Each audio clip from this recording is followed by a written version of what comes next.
7 personas, bueno, con los que estamos desde el staff, por decirlo así. Eh, Tenemos un público bien interesante. Hoy venimos a trabajar un tema que me parece, a mi criterio, bastante interesante y de alguna manera estratégico, si lo queremos ver desde el lugar de la gestión del talento humano. Y venimos a romper un poco de mitos tal vez y de creencias alrededor de la forma en que gestionamos el talento en las organizaciones y entender que hay diferentes formas de movilizar talento, entendiendo también qué tipo de talento humano tenemos hoy en las organizaciones. Veremos esta nueva forma de gestionar el talento a través de la teoría de Daniel Pink, que habla sobre los motivadores intrínsecos. Desde allí él tiene un libro que se llama Drive, que se lo recomiendo, habla de manera muy interesante sobre los motivadores intrínsecos y allí pueden ver un poco más y ampliar la información que hoy les voy a dar. Entonces, voy a permitirme presentar las diapositivas, sin embargo, quiero que se permitan también reaccionar. Me gusta mucho sentir que estamos aquí del otro lado como interactuando de este tema de la eh, del trabajo remoto y trabajar de manera virtual hace que a veces perdamos muchas cosas de vista. Entonces sí me gustaría que en la medida de lo posible utilizamos estas reacciones que tenemos abajo. Abajo hay una casilla de reacciones en donde ustedes pueden aplaudir, bueno, hay manito arriba, corazón, bueno, vamos a interactuar un poco con estos emoticones. Y al final de la sesión vamos a dejar unos 10 minutos para preguntas. Allí es donde vamos a utilizar esta opción de levantar la mano. ¿Listo? Entonces, sin más, voy a presentarles aquí mi presentación, pero la estén viendo ya, ¿cierto? Entonces, me gusta empezar con esta primera frase y empezar a romper uno de los grandes, no sé, creencias alrededor de la gestión de talento humano y ese concepto errado de felicidad laboral un poco en las organizaciones, como lo hemos visto hasta el momento, y es que, eh, empezando por esta frase de Henry Van Duke, que dice, la felicidad es interior, no exterior. Por lo tanto, no depende de lo que tenemos, sino de lo que somos. Y si lo llevamos al mundo organizacional, me gusta empezar por esto porque pareciera que la felicidad de las personas depende de la organización.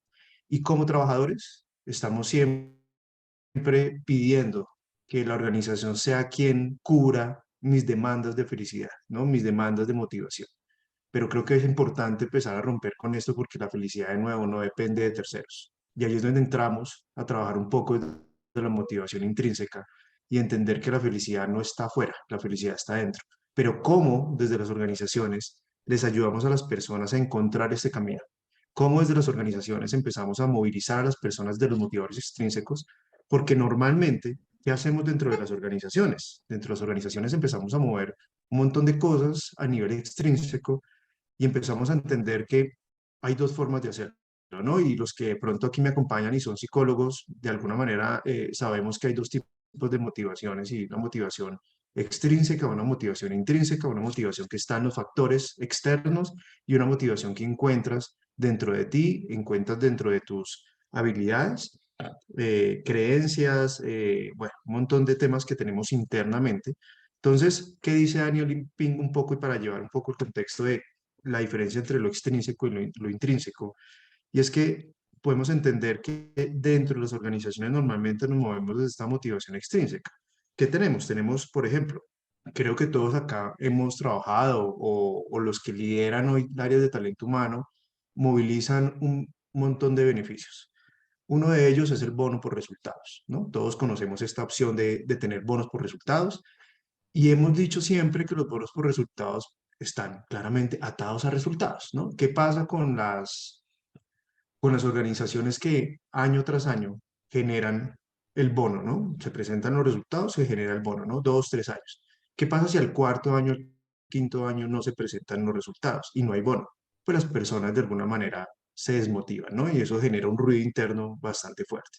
Entonces, empezamos por ahí. ¿O qué pasa normalmente o cuánto nos dura la motivación? Me gustaría que ustedes escribieran allí en el chat, si me permitieran allí entender qué pasa o cuánto dura, más bien les pregunto, cuánto dura la motivación por un aumento salarial. Escríbanme allí cuánto, tiempos, meses, años, cuánto creen ustedes que dura la motivación por un aumento salarial. ¿Quién se anima a escribir allí? ¿Cuánto creen ustedes que dura? Un año. Listo. ¿Quién da menos? ¿Quién da más? Un año dependiendo del monto dura la motivación. ¿Ok? 6 meses, un año, un año. Bueno, les cuento que la motivación por un aumento, perfecto, Yasmín, gracias por tu apreciación, porque claramente, y dependiendo de la necesidad de la persona, gracias, Julián, excelente, porque la motivación por un aumento salarial dura lo que nos demoramos nosotros en reestructurar nuestra estructura de gastos, ¿no? Entonces, ¿qué pasa? Cuando ya al siguiente mes ya metemos ese ingreso dentro de nuestra estructura de gastos, deja de motivar, ¿no? Entonces se vuelve un factor extrínseco. Desde ese lugar, ¿qué pasa? Que claramente, entonces que aquí, ¿qué pasa? Que eso se vuelve rápidamente un derecho adquirido. Daniel Pin dice, oye, eso es un combustible que hay que renovar constantemente. Tiene un alto costo financiero porque las personas que lideramos algo, que hemos liderado áreas de talento humano, que hemos liderado presupuestos dentro de las organizaciones, sabemos que año a año tenemos que designar un presupuesto para ese sinnúmero de motivaciones, de motivadores extrínsecos y que año a año hay que seguir movilizando. Entonces, ya este año dijimos, listo, vamos a darle a las personas la posibilidad de darle un bono para que vaya al gimnasio. No sé si ustedes han hecho este ejercicio de identificar las estadísticas de los aliados externos, pero una vez entra un aliado externo, hay un boom, ¿no? Hay un efecto interesante y es como todo el mundo entonces se mete al gimnasio, ¿no? Empezamos con un pico alto de apropiación hacia motivador extrínseco y es que todo el mundo se mete al gimnasio. ¿Qué pasa el siguiente año?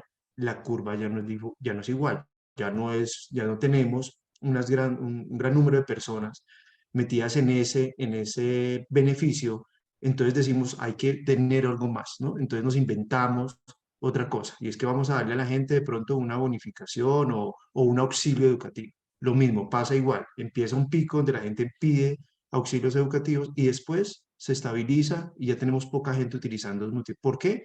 Porque claramente se vuelve un derecho adquirido. No sé si aquí cuántas personas tienen hijos, me imagino que muchas personas tienen hijos, yo no tengo hijos, pero tengo un sobrino y me parece muy interesante lo que me pasa con él y es atado a la motivación extrínseca e intrínseca un poco, y es que cuando me lo dejan a mí cuidando, y me pasó una vez, y es que le dije, oiga, necesito que te bañes, pues no le gusta bañarse, entonces, que te bañes. Y yo, ¿qué me vas a dar? Entonces le dije, vamos a hacer una cosa, voy a utilizar el motivador extrínseco y le voy a dar un chocolate, pues, para que se bañe. ¿Qué pasa? El niño va y se baña, ¿no? Entonces yo digo, no, esto de los motivadores extrínsecos es genial, pero la verdad es un soborno, ¿no? Entonces va y se baña. ¿Qué pasa el siguiente día si no se quiere bañar? ¿Y qué me vas a dar? ¿No? Me dice, yo le digo, no, pues te voy a dar un bombombún, te voy a dar algo más grande, ¿cierto? Entonces, ¿qué pasa? Que ya se vuelve un derecho adquirido el chocolate y empieza a pedir algo más y termino básicamente casi que dándole un Xbox al final, ¿no? Entonces, claramente. Entonces dice María, y después de ser un derecho adquirido se vuelve conflictivo al momento de quitar el beneficio porque ya se había puesto. Exactamente. Entonces, ¿qué pasa con los motivadores extrínsecos? Que rápidamente se vuelve un derecho adquirido, ¿cierto? Quitarlo se vuelve un problema porque la gente, mal entendido, se vuelve un motivador y yo siento que la organización me está desmotivando, ¿no? Un concepto que claramente no existe en la realidad. Entonces, y decía muy curioso el ejemplo con mi sobrino y si usted lo ve con sus hijos, es que normalmente utilizamos este sinnúmero de derechos adquiridos de motivadores extrínsecos para movilizar comportamientos en los demás. Entonces, un poco lo que la invitación desde allí es, ¿cómo hacemos para dejar de sobornar a las personas para que vayan a trabajar? ¿Cierto? ¿Cómo hacemos para que dejamos desde las áreas de gestión humana? Porque yo esta frase la he escuchado, yo la dije mucho tiempo, claramente cuando gerenciaba áreas de talento humano, y he escuchado muchos a las personas ya desde este lugar de la consultoría, y es que uno encuentra líderes diciendo siempre, o personas que lideran los programas de bienestar o de formación y desarrollo, diciendo, es que nunca están satisfechos, las personas no les gusta nada, siempre quieren más. Claro, en la medida en que sigamos dando más, la gente va a demandar mucho más. ¿Por qué? Porque claramente todo esto se vuelve un derecho adquirido. Entonces, lugar nos montamos desde la teoría un poco tayloriana, desde lo que solo lo que mueve a las personas es el dinero, ¿no? Y dejamos de entender que las personas requieren un motivador un poco más de largo plazo, que necesitamos entender a las personas en su componente más profundo. Y ahí es donde es interesante cómo la psicología en medio organizacional nos da una herramienta muy importante, y es que nosotros entendemos lo que claramente moviliza a las personas desde el largo plazo. Todos estos motivadores extrínsecos como un aumento de sueldo, como un bono, son chispazos de felicidad, ¿sí? Son momentos de felicidad, me da una felicidad situacional, pero claramente no es un motivador de largo plazo, ¿no? Entonces, también llegan a suceder varias cosas y es interesante también ver cómo, por ejemplo, creo que todos han hecho encuestas de clima, y hay un factor en la encuesta de clima que siempre sale bajo. ¿Quién me escribe allí cuál es ese componente que siempre sale bajo en en las encuestas de clima? ¿Qué factor? De todo lo que preguntamos, ¿qué es lo que más desmotiva a la gente en una encuesta de clima? ¿Quién me pone allí? ¿Qué se les ocurre? Perfecto. Salario, gracias, compensación, perfecto. Y yo no sé si ustedes saben un poco la historia, estuve viendo hace un tiempo la historia salarial del mundo un poco, y en el mundo moderno es donde más se ha pagado a nivel, a nivel de la historia. Entonces, claramente, hay organizaciones que están muy por debajo del mercado, pero hoy en día se paga mucho más y mejor a las personas que hace muchísimos años atrás. Entonces, de nuevo, ¿qué pasa? Porque la verdadera motivación entonces debería ser que seguir siendo externo o debería ser intrínseco. Deberíamos nosotros como seres humanos de manera individual entender que la felicidad no depende de un tercero, sino la felicidad depende de mí mismo. Y ahí empezamos a entender tres conceptos interesantes. Entonces, eh, para poder entrar allí, Daniel Pink dice, oiga, la motivación debería ser una motivación más de tipo intrínseco. Pensemos un poco en aquellas profesiones que se mueven mucho desde la motivación intrínseca, de esa motivación o esos trabajos que lo haría sin que me pagaran. ¿Qué se les ocurre? ¿Qué tipo de profesiones son de ese tipo? ¿Qué tipo de oficios existen hoy en el mundo donde usted dice, oiga, la persona lo hace porque le encanta, porque le apasiona, porque le gusta, porque hace parte de su vocación? ¿Qué se les ocurre? ¿Qué tipo de profesiones son más de ese tipo? La docencia, Yasmín, perfecto. ¿Cierto? Muchos profesores que lo hacen porque les apasiona y realmente, si lo vemos, por lo menos en esta parte del mundo, en Sudamérica, no es que tengamos grandes salarios ni para médicos, ni para profesores, ¿cierto? Para músicos, ¿qué tipo? Por ejemplo, los actores y las actrices. Uno ve muchas de estas personas que durante muchísimo tiempo trabajan como meseros, en bares, tratando de poder abrirse un camino en estos espacios, ¿no? Pero lo harían sin que les pagaran. Ahora bien, entramos un poco a entender los bomberos, por ejemplo, me parece interesante también. Los bomberos, muchos de ellos son bomberos voluntarios, lo hacen porque les apasiona. Entonces, de nuevo, ¿cómo hacer para poder llevar esto al mundo organizacional normal? ¿Cómo poder entender esto en una analista contable, por ejemplo? Es interesante. Entonces, desde allí hay, digamos que tres elementos que Daniel Pink pone sobre la mesa. Y no significa que mañana, entonces yo no le estoy diciendo acá que mañana vayan y dejen y quiten todos los motivadores extrínsecos que hay en las organizaciones, los beneficios, no. Pero, ¿cómo hacer para que esos motivadores extrínsecos no sean la excusa para yo ir a trabajar? ¿Cómo hacer para que el salario no sea la excusa para yo ir a trabajar? ¿Qué pasa si cuando yo soy una organización, por ejemplo, en pandemia nos pasó algo muy interesante y es que muchas organizaciones tuvieron que reducir salarios, ¿cierto? Entonces, y muchas de las personas después de pasada la pandemia siguieron trabajando en ello y muchos de ellos realmente lo hacían porque les apasionaba, aunque no les pagaran. ¿Cuántos seguían trabajando, haciendo lo que hacían sin un pago porque realmente les apasionaba? Entonces allí él pone tres cosas y tres elementos para entender desde la motivación intrínseca, digamos que lo que deberíamos movilizar. Y algo muy interesante también, y es cómo entender las nuevas generaciones desde este lugar. Entonces, Daniel Pink, ¿qué dice? Daniel Pink dice, oiga, lo más importante o el secreto del alto desempeño realmente dentro de las organizaciones no está en recompensas y castigos, ¿no? Que es lo que normalmente hacemos en las organizaciones, ¿no? Haces más, te doy más. Bueno, eso en algunas organizaciones. A veces haces más y no te pagan igual, ¿no? Pero lo que normalmente hacemos es, haces más, generas unos indicadores positivos, te doy un bono a fin de año, ¿no? Eres buen trabajador, entonces te voy a dar algo más, ¿no? Sino que realmente el alto desempeño está en la fuerza intrínseca, en una fuerza intrínseca invisible, ¿no? En esa fuerza de hacer las cosas porque quiero, en la fuerza de hacer las cosas porque realmente a mí me importa. Entonces él dice, hay tres elementos para poder generar motivación intrínseca, que realmente esa motivación que es sostenible en el tiempo. Es ese motor interno que me permite estar dentro de una organización haciendo lo que realmente a mí me gusta. Entonces él dice tres cosas: autonomía, maestría y propósito. Cuando hablamos de autonomía, es esa capacidad de poder elegir en dónde quiero trabajar,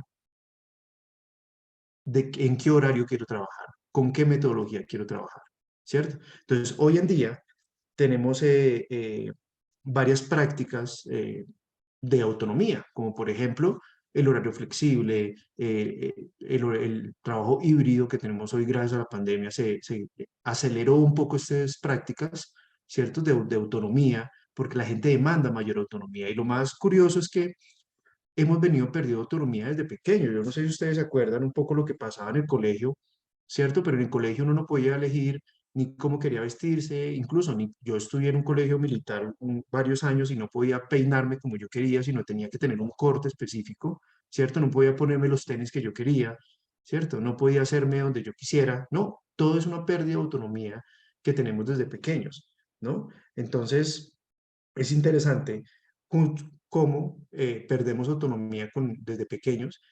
Hoy en día es interesante también ver cómo muchos colegios, el modelo de educación ha venido cambiando, porque ahora en día, incluso conocí un modelo bien interesante hace poco, y es que los niños son evaluados por sus talentos naturales, y allí vamos a ver un poco de eso en maestría, y es que evalúan dónde están sus factores de personalidad, ¿sí? Quienes son más de una inteligencia más artística, de pronto otros más numéricos, y sus intensidades horarias eran mucho más altos en las materias donde están alineadas a esos talentos naturales o a esa inteligencia específica, ¿no? Son modelos bien interesantes, entonces tú podías hacer lo que te gustaba. Y eso lo vamos a ver mucho aquí en el capítulo de maestría. Entonces, volviendo a autonomía, pues hoy tenemos un sinnúmero de prácticas, ¿no? Que lo que nos dice un poco la teoría de NLP es que es la posibilidad de que tú puedas conducir tus propios destinos, ¿no? Las nuevas generaciones demandan eso, demandan esa necesidad de poder decir, yo soy el dueño de mi vida, yo soy quien decido en dónde quiero trabajar, con qué metodología quiero trabajar. Si quiero trabajar en una organización que es muy formal y me piden ir de corbata todos los días y yo soy más de otro estilo, pues voy a decidir no trabajar allí, ¿cierto?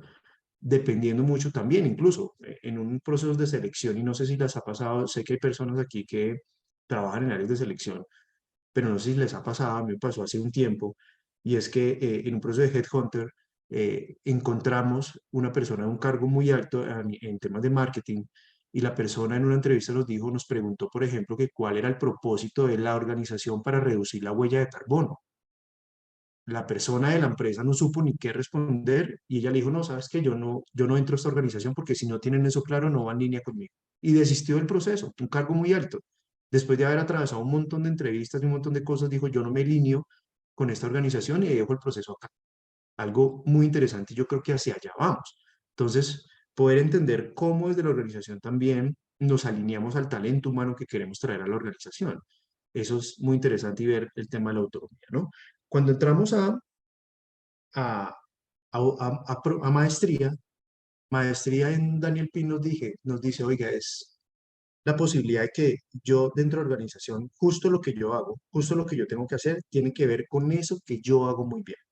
Justo el trabajo que te toca hacer dentro de la organización activa mis talentos naturales, ¿no? Todos somos muy buenos en muy pocas cosas y muy malos en muchísimas cosas. Entonces, es poder ejercer aquella actividad que demanda de mí mis talentos naturales, mis competencias, ¿vale?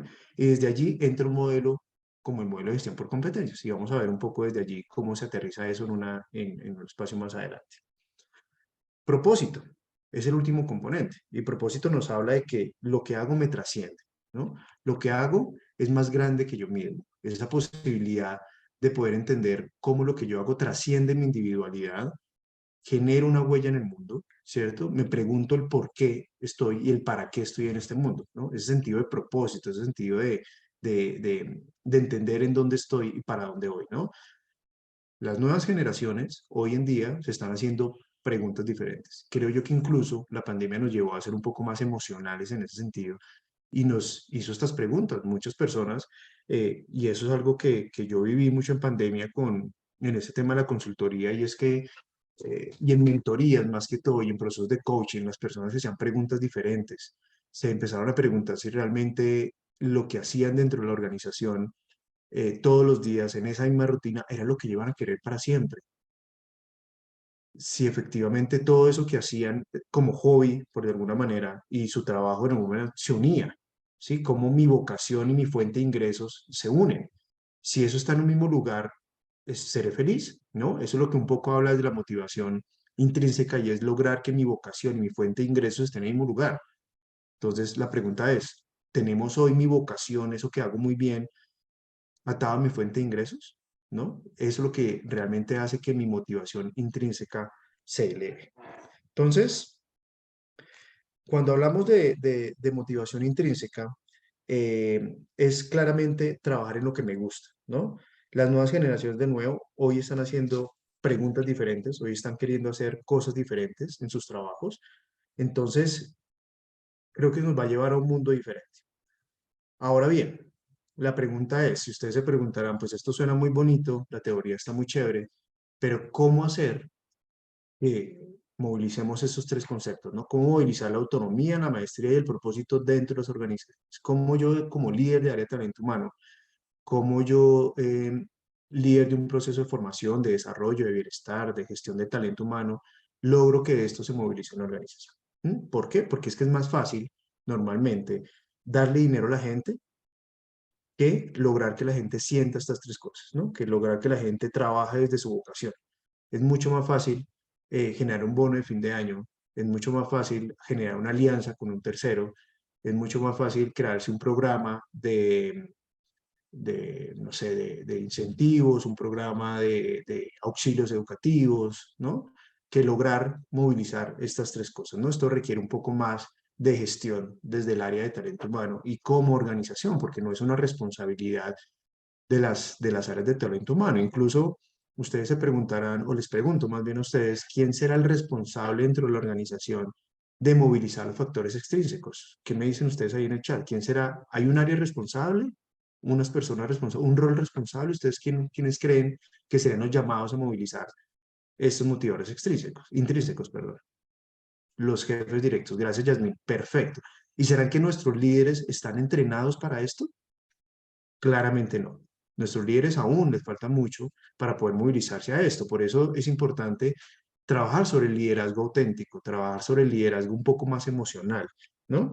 Entonces, vamos a ver cuatro cosas, cuatro prácticas que pueden ayudarnos a movilizar estos conceptos de la motivación intrínseca. Entonces, entramos a ver que primero, la primera recomendación allí es las conversaciones cruciales auténticas, ¿no?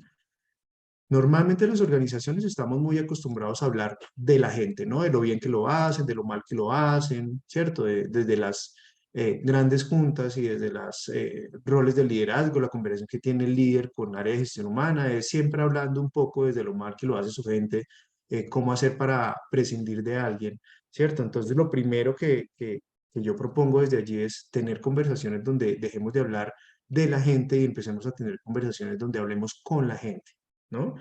Algo que yo quería como puntualizar acá en las conversaciones cruciales y viéndole un paso más atrás, y creo que aquí voy a las personas que movilizan procesos de selección dentro de las organizaciones. Y es que normalmente a nosotros, me imagino que les ha pasado, hay gerentes que le piden, oiga, yo necesito una persona de 25 años, una persona joven de 25 años, con 10 años de experiencia, con un MBA en Harvard, ¿cierto? Y lo quiero pues para dentro de 15 días. Y uno hace cuentas y dice, bueno, 10 años de experiencia, tendré 15 años, no se lo puedo conseguir, entonces pues es imposible, ¿no? Entonces el gerente dice, no, pero no necesito, ¿no? Yo necesito no sé, viajar, no sé, cada 8 días a Miami, pero tal vez no es posible, ¿no? Entonces, normalmente pasa esto entre las organizaciones y empezamos a buscar talento humano afuera sin saber si nosotros como la organización estamos preparados para ese tipo de talento, ¿no? Pensando un poco en ese ejemplo que yo le estaba dando de la persona que dijo, yo no entro a esta organización si no está alineado a un programa de reducción de huella de carbono, ¿no? Entonces, para irme un poquito atrás. Entonces, de nuevo, tener conversaciones cruciales, tener conversaciones auténticas, enseñarle a nuestros líderes a poder tener conversaciones con la gente y dejar de hablar de la gente con otros, sino sentarse, entender, oiga, por ejemplo, ¿será que esto es lo que a usted le gusta trabajar? ¿Sí? ¿Será que este trabajo es lo que a usted le gusta hacer normalmente? ¿En dónde están sus talentos naturales? ¿Conocemos como líderes cuáles son los hobbies de nuestra gente?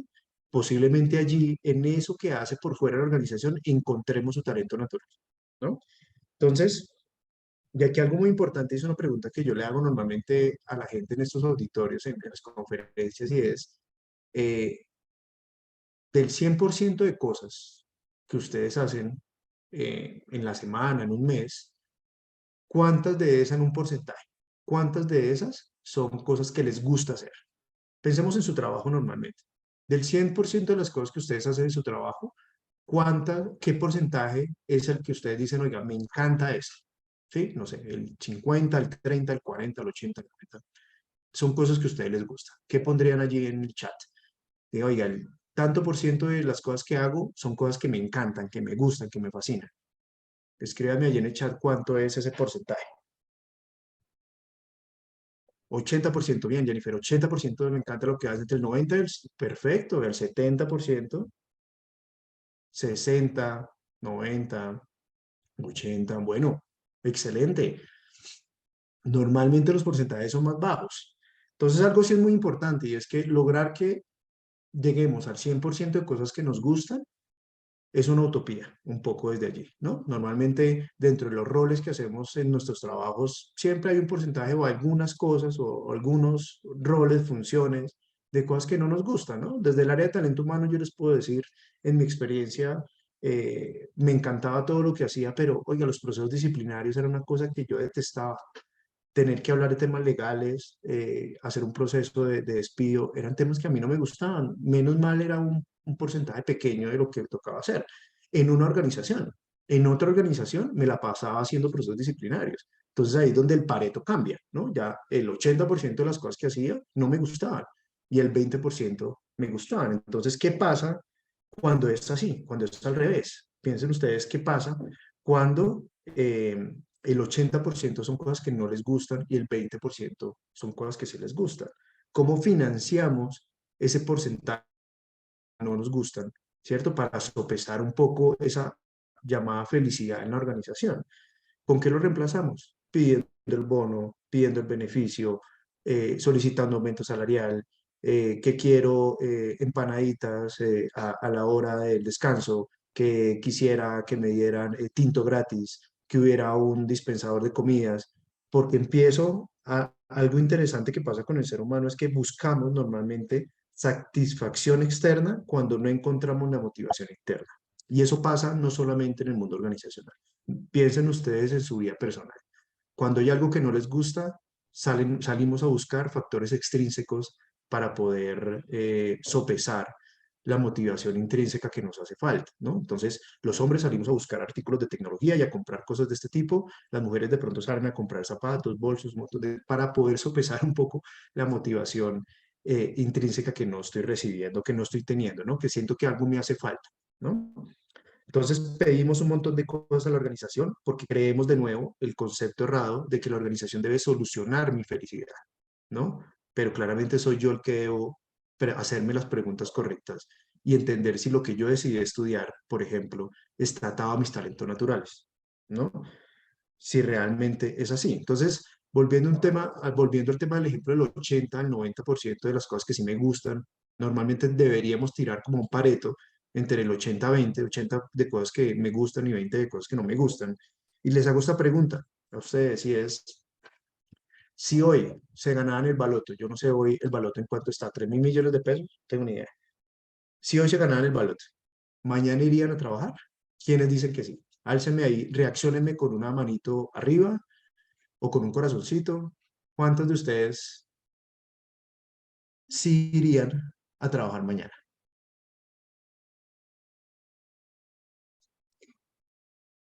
Bien, Jennifer. Yo dice que no, perfecto, excelente. Miren, hay personas, aquí está variado el tema. Hay varias personas de no, y está perfecto, está perfecto. Mañana no irían a trabajar, perfecto, excelente. Entonces, de nuevo, entonces lo que uno puede decir entonces, tal vez con las personas de que dicen que no es, entonces, ¿están trabajando solo por el dinero? Que es una pregunta que nos tocaría hacernos. Excelente, me dedico a mi familia. Bueno, mira que posiblemente, de nuevo, lo que a mí me motiva no está posiblemente en un tema de generación de ingresos. Y ahí es donde viene lo importante de los factores intrínsecos. Tenemos que trascender un poco esto más allá del mundo laboral. Y es preguntarnos, y aquí entramos a un capítulo de propósito muy interesante, y es, ¿realmente estoy haciendo lo que a mí me gusta? Y eso no está atado al dinero. De nuevo, qué tan interesante que mi vocación esté atada a mi fuente de ingresos, por supuesto, pero si yo no dependiera de una fuente de ingresos en este mundo capitalista en el que estamos, ¿seguiría haciendo lo que hago? Si yo no necesitara el dinero para vivir, de nuevo en este ejemplo de me gano el baloto, ¿seguiría haciendo lo que hago? Posiblemente yo digo, no, tal vez me dedico a mi familia porque mi propósito de vida, lo que a mí me mueve desde lo intrínseco, no es mi trabajo, es mi familia, es poder dar a otros, un montón de cosas que tal vez no está atado a un tema económico. Entonces, de nuevo, si trascendemos este concepto de propósito, nos empezamos a preguntar cosas diferentes, ¿no? Entender que si sacamos la variable económica, tal vez no haría lo que yo sigo haciendo. Otras personas que dicen que sí en el chat dicen, oiga, posiblemente si no existiera el dinero, igual yo lo seguiría haciendo porque me encanta lo que hago. Entonces, allí es donde viene la pregunta a entender y es, ¿realmente estoy haciendo lo que me apasiona? ¿Realmente estoy haciendo lo que está atado a mi propósito de vida? Es más, tengo un propósito de vida y eso lo vamos a ver ahorita de una manera, digamos que diferente. Entonces, empezar, ¿cuál es el ejemplo o el tema aquí? Es empezar con nosotros mismos, ¿no? Hay algo que me pasó en algún momento y que me parece chévere, siempre traigo a colación este ejemplo y es cuando yo lideraba áreas de talento humano, tenía siempre llegaban gerentes diciéndome que es quejándose de las personas, ¿no? Es que me acuerdo uno del área financiera, tenía un auxiliar contable a su cargo y me decía, no, es que este auxiliar contable me toca andarle pedaleando, como se dice, para que entregue los informes, siempre lo veo faroleando, siempre lo veo tomando tinto en el pasillo, hablando con la gente. ¿Qué pasa ahí? No es que la persona sea mala, posiblemente no está en su zona de talento, ¿no? Entonces, ¿qué pasa con esa persona? Siempre lo que vemos es, yo empecé a hablar con la persona, a tener este tipo de conversación, que es de nuevo, este primer tip o esta primera recomendación para movilizar estos tres eh, eh, conceptos de autonomía, maestría y propósito. Y me di cuenta que la persona tenía unas habilidades comunicativas impresionantes, que tenía un factor de personalidad muy influyente, y que le gustaba el contacto con la gente y había decidido y en su historia, y ahí es donde de nuevo, ¿dónde están esas conversaciones cruciales como líder con su gente? Y me di cuenta que cuando decidió estudiar auxiliar contable era porque era lo fácil, era lo que era gratis en ese momento estudiar en SENA y dijo, oiga, pues era lo que a mí me da la posibilidad de estudiar en ese momento porque necesitaba entrar a trabajar y tener dinero, pero no me motiva. Entonces, entendiendo su factor de personalidad, uno dice, oiga, pues esa persona debe haber estudiado otra cosa que le permite explotar sus talentos naturales. Y ahí es donde vamos a lo segundo recomendación, y es poner a las personas de nuevo en su zona de talento. Normalmente en las organizaciones estamos de nuevo muy acostumbrados a hacer evaluaciones de desempeño, ¿no? Evaluaciones de desempeño que son por indicadores, por competencias, ¿no? Particularmente en el modelo de gestión por competencias, tenemos dos momentos, ¿no? Ahí hacemos una evaluación y tenemos esas competencias que son oportunidades, ¿cierto? Y otras que son fortalezas. Normalmente, ¿en dónde nos enfocamos? ¿En las oportunidades o en las fortalezas? ¿Qué dicen ustedes? ¿Hacia dónde se arroja el plan de desarrollo? ¿Hacia las fortalezas o hacia las oportunidades? Oportunidades, María. Perfecto. Normalmente en las organizaciones nos movilizamos hacia las oportunidades. ¿Qué estamos haciendo al desarrollar oportunidades? Le estamos diciendo a las personas, en eso en que eres muy malo, vamos a hacer algo para que mañana seas un poco menos malo, ¿no? Perverso, esa forma de verlo un poco desde ese lugar. Y yo les voy a hacer una pregunta, ¿cuántos de ustedes realmente creen o han visto que han podido llevar una competencia que está calificada en oportunidad a una fortaleza? Yo no conozco modelo de gestión por competencias que logre llevar a una persona en una competencia que ha estado en oportunidad siempre a una fortaleza. No, no conozco. Si alguien lo conoce, por favor que me lo diga porque no lo conozco. Y les doy esta noticia y es que claramente no hay cómo, no se puede llevar una debilidad a una fortaleza. No se puede. Yo no puedo tener, es más, si ustedes piensan un poco desde los modelos de desarrollo e identificación de habilidades o de gestión por competencias, si ustedes tienen una persona que tiene bajas habilidades comunicativas, por ejemplo, ¿no? Una persona que es un poco más introspectiva o un poco más que es en su personalidad muy pausada y tiene grandes oportunidades de comunicación. Después de un plan de desarrollo, les aseguro que después de un año no va a ser el speaker internacional que se pueda parar enfrente de 1000 personas, porque no es su lugar de talento. Entonces, desde ese lugar, ahí hay algo mucho pues por trabajar, ¿no? ¿Por qué? Porque claramente lo que tenemos que hacer desde los modelos de gestión por competencias es lograr que nuestros procesos de desarrollo estén enfocados en la fortaleza, no en la oportunidad. Piensen ustedes en, ahorita que estamos en el Mundial, si pensamos en Messi o en Cristiano Ronaldo. Si le hiciéramos una evaluación de desempeño tradicional en un equipo de fútbol, pues yo diría, oiga, el área de oportunidad de Messi y de Cristiano posiblemente está en la portería, está en la defensa. Eso no significa que el entrenador el próximo año lo que va a hacer es lo va a cambiar de posición y lo va a poner de portero.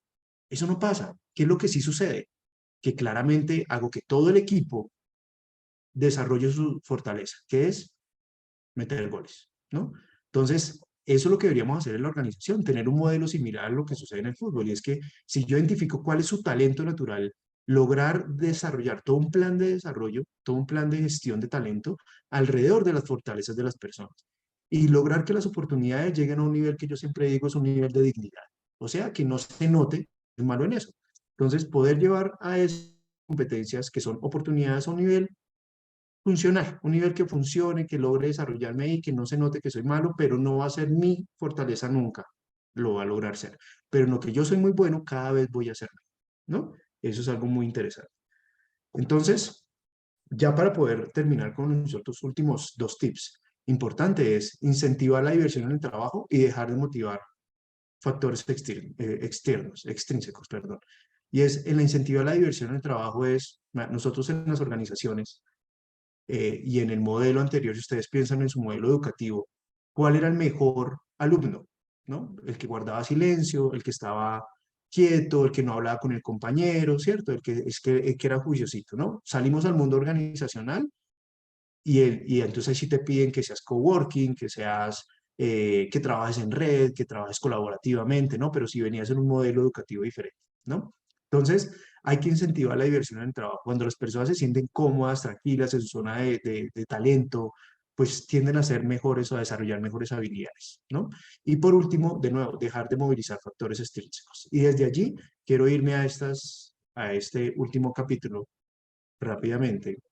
Les voy a hablar, bueno, les iba a hablar un poco de competencias, pero pues ya abordamos ese camino. Y en la última parte, que es importante trabajar desde el propósito. Y aquí con esto me quiero despedir de ustedes para poderle dar paso a las preguntas. Y es que por último, es importante empezar a trabajar en propósito desde lo organizacional y en propósito desde lo individual. ¿Por qué? Porque las organizaciones normalmente, de nuevo, siempre sabemos lo que hacemos, ¿no? Muchas organizaciones saben lo que hacen, pero ¿cuántas organizaciones saben para qué lo hacen, ¿no? Si nosotros queremos que la gente viva desde su vocación, viva desde sus factores intrínsecos, y yo como organización no ofrezco un motivador intrínseco superior, o sea, un propósito superior, ¿cómo hago para que la gente se vincule? ¿No?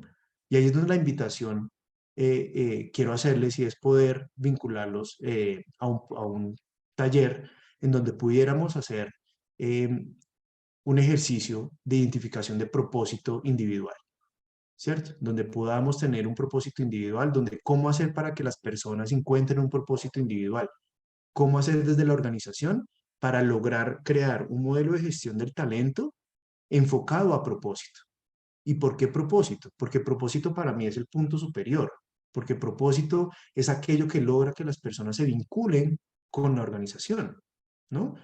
Entonces, si yo desde la organización ofrezco un propósito superior, ¿no? Y aquí hay varios ejemplos de eso. Entonces tenemos, aunque es curioso, ¿no? Sé que Coca-Cola es de amores y desamores, pero Coca-Cola entendió hace muchísimos años que las personas tienen que movilizarse desde los motivadores intrínsecos. Y ellos no dejaron de vender Coca-Cola, no dejaron de vender bebidas gaseosas, pero ellos empezaron a vender una emoción que se llama felicidad, ¿cierto? Y empezaron a tener un propósito superior alrededor de la felicidad. Incluso tan irónico es que ellos tienen una fundación con temas científicos de salud basado en felicidad, pero siguen vendiendo Coca-Cola.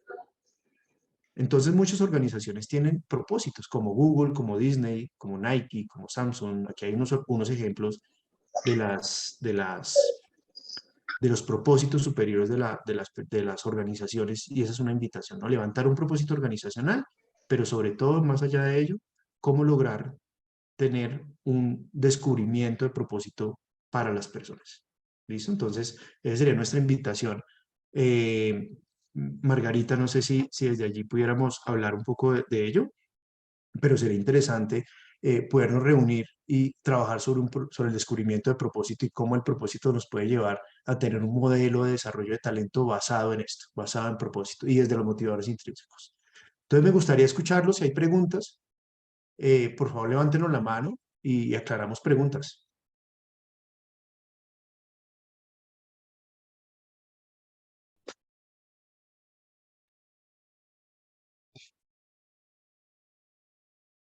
Perfecto, José, excelente. La idea del encuentro. Muy bien. Sí, claro, yo aprovecho entonces, Oscar y José, están todos cordialmente invitados, ya les haré llegar la invitación a una reunión, un taller presencial que vamos a llevar a cabo el 20 de febrero en la sede de la Cámara de Comercio de Bogotá, Chapinero.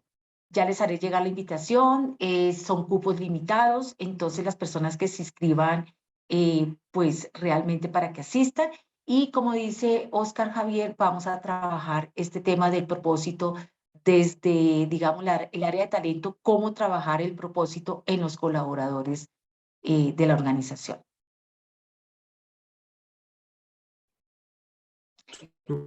Profe, aquí hacen una pregunta, María, dice, ¿cómo en una organización con más de 3.000 empleados desde gestión humana identificar esos talentos naturales?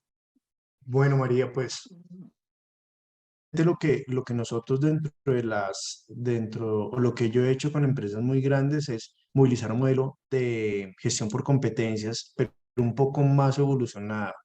De nuevo, normalmente los modelos de gestión por competencias en su proceso de feedback está muy enfocado a identificar oportunidades y trabajar solamente en las oportunidades sin tener en cuenta las fortalezas. Entonces, lo que yo he hecho con las organizaciones es poder leer gestión por competencias, pero de nuevo, la clave está en el proceso de feedback. La clave está en las conversaciones que nuestros líderes tienen con su gente. Allí es donde nuestros líderes pueden identificar que la persona posiblemente está realizando una tarea que no está atada a su talento natural.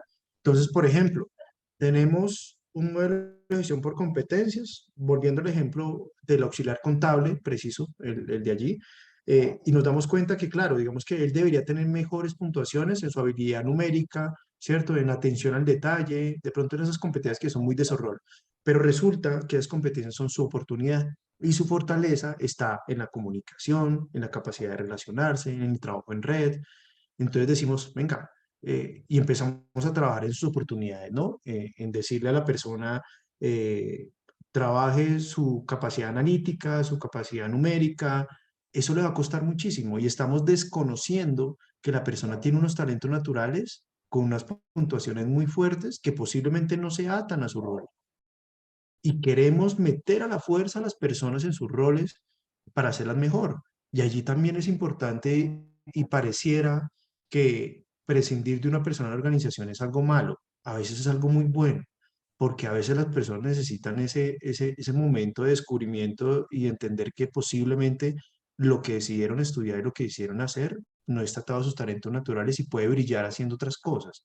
Si tengo la posibilidad claramente de en la organización meter a la persona en su zona de talento, en un cargo donde puede empezar a explotar sus talentos, genial, eso casi no sucede.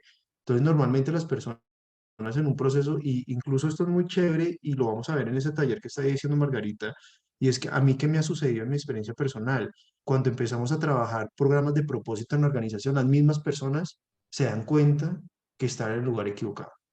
Por eso no dan el máximo de su gestión. Por eso siempre son conflictivos, por eso siempre están en contra de las políticas, por eso siempre están en contra de la cultura organizacional, porque se dan cuenta que ellos mismos han venido estudiando y haciendo cosas que no están atados a su vocación y que su fuente de ingresos es lo que los hace un poco infelices desde ese lugar. Y toman la decisión de hacer otra cosa en su vida. Eso es algo muy interesante, algo muy bonito que a mí me ha pasado. Entonces, los invito a hacer ese ejercicio desde ese lugar, a movilizar a sus líderes a capacitar a sus líderes, conversaciones difíciles, conversaciones sociales, de desarrollo, no solamente hablar del indicador de trabajo, del informe, no, conversaciones humanas es lo importante. Tenemos otra pregunta por allí, ¿cómo trabajar la motivación intrínseca de cargos Ujú. operativos? Que sus motivaciones muchas son a veces son extrínsecas. De nuevo, empezando a identificar sus propósitos. Lo que hemos hecho en organizaciones es crear un programa para la gente, que la gente encuentre su propósito de vida. Y en su propósito de vida no está el dinero, no están los motivadores extrínsecos. Es entender cómo ellos logran identificar qué es lo que los mueve día a día. ¿Sí? Obviamente el dinero es un medio, pero no es el fin. Eso es lo que hay que empezar a trabajar con la gente, porque normalmente los cargos operativos siempre andan demandando más, ¿no? Entonces, quiero un informe nuevo, quiero una tasa así, quiero tal, quiero un bono. De nuevo, están tratando de sopesar esa falta de motivación, ese motivadores externos. Tenemos que desde el área de talento humano identificar qué es lo que está pasando con ellos, que posiblemente están allí tratando de buscar otras cosas o sopesar ese espacio, ¿no? Entonces, trabajar en propósito sirve mucho con ellos y entender posiblemente qué los motiva. De nuevo, los programas de vida realmente son muy genéricos, ¿no? Pero qué tan interesante es segmentar la población para darles beneficios. De nuevo, los beneficios no es que sean malos, a veces están mal gestionados o mal entendidos. Y es que si un grupo poblacional, por ejemplo, tener gimnasio para todo el mundo, posiblemente no sea lo interesante. Posiblemente gente que trabaja en turnos rotativos, como operarios de fábrica, pues ir al gimnasio no es algo que nos motive. Entonces, digamos que ahí tenemos una apropiación muy baja del beneficio. Pero si logramos identificar qué es lo que realmente a ellos los mueve, que realmente les gustaría recibir y tener beneficios segmentados, puede ser algo muy bueno, ¿no? Y también le apunta un poco a estos motivadores intrínsecos. Dice Yasmín, alinear propósito organizacional al propósito de cada colaborador es uno de los retos de las áreas, pero por supuesto es un reto enorme, pero genera un beneficio impresionante. Logra que las personas realmente generen un vínculo superior con la organización. Bien, me pagan por eso, perfecto, eso está genial, pero lo que mueve o busca no es el dinero, es otra cosa. Eh, José Emilio dice, ¿se podrían hacer test de inteligencia emocional? Sí, test de inteligencia emocional funciona muy bien para poder entender qué tipo de talento tengo y si el talento que tengo con esa inteligencia está atado al rol que tiene, ¿no? Lo mismo sucede con el modelo de gestión por competencia. Volviendo al tema de selección del talento, a veces la hoja de vida está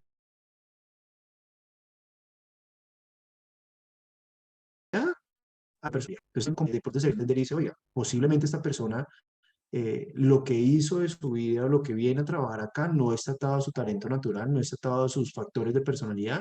Posiblemente esto nos lleve a otro tipo de conflictos que no son de gestión, porque posiblemente pueda ser muy orientado al resultado, pero no está haciendo lo que realmente le gusta, ¿no? Y ahí tenemos que ser un poco más finos en ese proceso de selección desde ese lugar. Hay otras metodologías interesantes. Y cómo podemos innovar y salir poco a poco de un sistema de gestión humana. Y bueno, Juliana, Eso se los quiero mostrar en este tal. Quiero mostrar un modelo de gestión de talento basado en estos tres conceptos de autonomía, maestría y propósito. Y allí podemos verlo de manera muy interesante, Juliana, para movilizar a la gente desde el propósito, ¿no? Empezar a generar valor. Las áreas de talento humano a veces son muy desde la operatividad y están vistos desde la operatividad, pero mi primer consejo para salir un poco de allí, Juliana, rápidamente es pidamos ser parte de la junta directiva de la organización, pidamos ser parte, tener un puesto en la mesa para poder entender qué es lo que pasa a nivel estratégico y cómo yo desde talento humano me alineo a los procesos estratégicos de la organización. No seamos como un convidado de piedra un poco desde allí y hacer lo que la organización nos pide que hagamos, sino generemos un valor más protagonista, un rol más protagonista dentro de juntas directivas, dentro de equipos directivos. Eso sería algo primero muy interesante. Sí. Bueno, muchísimas gracias, Oscar Javier. Muchas gracias a todos ustedes de verdad por, por haber participado en este espacio tan interesante, sobre todo los motivadores intrínsecos que realmente son las que mueven a las personas. A continuación, les quiero presentar muy brevemente. ¿Me ayudas, Geraldine, por favor? Quiero contarles lo que hacemos acá en la universidad desde la Dirección de Relacionamiento Empresarial. En esta dirección trabajamos todo el tema de educación continua abierta. A mano derecha ustedes pueden ver el portafolio que tenemos de cursos, talleres y diplomados, pero también desde esta dirección se gestiona la ubicación de todos nuestros estudiantes de pregrado y de carreras tecnológicas en su práctica empresarial. De hecho, en esta reunión hay bastantes empresas que en estos momentos pues estamos en alianza y tienen estudiantes realizando su práctica empresarial con ellas. Y finalmente, también desde esta dirección diseñamos programas a la medida de las necesidades de las empresas. Adicionalmente, también trabajamos temas de consultoría, trabajamos escuelas corporativas, trabajamos también la convocatoria del proyecto SENA que sale ahorita en el mes de enero del otro año. Y finalmente diseñamos también plataformas e-learning con contenidos virtuales. Aquí es brevemente lo que hacemos desde esta dirección para que ustedes pues nos consideren dentro de sus planes de formación y de capacitación de lo que queda del año y para el otro año. Y nuevamente están cordialmente invitados al taller presencial que vamos a realizar el 20 de febrero. Muchísimas gracias a todos por este espacio, por haber participado, por haber aceptado esta invitación. Feliz día.